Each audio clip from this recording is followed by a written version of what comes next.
Hello everyone and welcome back to another tutorial. Today we're going to see how to edit a review on Booking.com.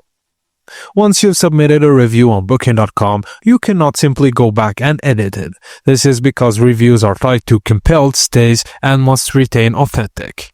All you can do is delete and rewrite the review. Contact Booking.com customer service through your account, inbox them Booking.com messages, then see contact options. Ask them to remove your review so you can submit a new one. And after removal, you'll be able to leave another review only within 3 months of checkout. If your review contains errors like wrong dates, room type, or details, you can email or call the property. Sometimes they'll coordinate with Booking.com support to fix issues.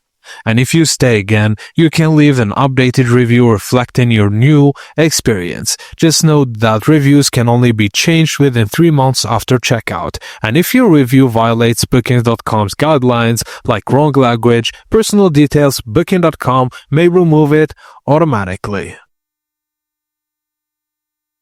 And that's it guys, as simple as that. Thank you for watching and please don't forget to like and subscribe for more.